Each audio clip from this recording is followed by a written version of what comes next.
Genesis chapter 50. And Joseph fell upon his father's face and wept upon him and kissed him. And Joseph commanded his servants, the physicians, to embalm his father. And the physicians embalmed Israel.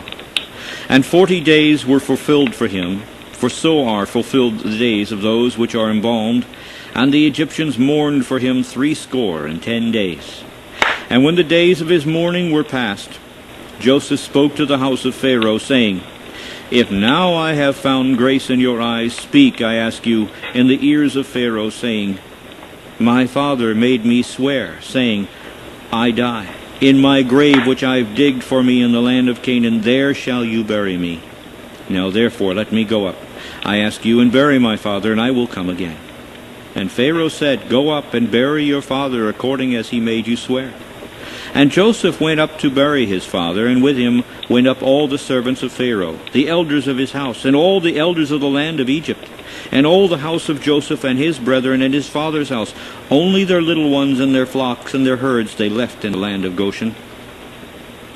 And there went up with him both chariots and horsemen, and it was a very great company.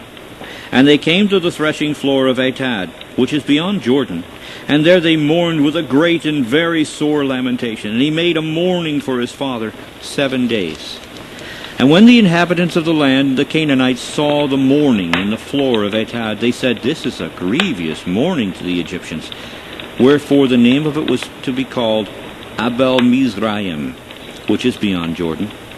And his sons did to him according as he commanded them. For his sons carried him to the land of Canaan, and buried him in the cave of the field of Machpelah, which Abraham bought with the field for a possession of a burying place of Ephron the Hittite, before Mamre.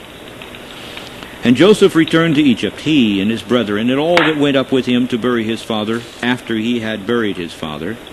And when Joseph's brethren saw that their father was dead, they said, Joseph perhaps now will hate us, and will certainly requite us all the evil which we did to him. And they sent a messenger to Joseph, saying, Your father did command before he died, saying, So shall you say to Joseph, Forgive, I ask you now, the trespass of your brethren and their sin, for they did to you evil, and now we ask you, forgive the trespass of the servants of Yahweh, of your father.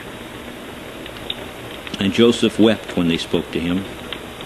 And his brethren also went and fell down before his face, and they said, Behold, we are your servants. And Joseph said to them, Fear not, for am I in the place of Yahweh? But as for you, you thought evil against me, but Yahweh meant it for good, to bring to pass, as it is this day, to save many people alive. Now therefore, do not fear. I will nourish you and your little ones. And he comforted them and spoke kindly to them. And Joseph dwelt in Egypt, he and his father's house. And Joseph lived 110 years. And Joseph saw Ephraim's children of the 3rd generation. The children also of Machir, the son of Manasseh, were brought up upon Joseph's knees. And Joseph said to his brethren, I die. And Yahweh will surely visit you and bring you out of this land to the land which he swore to Abraham, to Isaac, and to Jacob. And Joseph took an oath of the children of Israel, saying, Yahweh will surely visit you, and you shall carry up my bones from here. So Joseph died, being 110 years old, and they embalmed him, and he was put in a coffin in Egypt. End of chapter.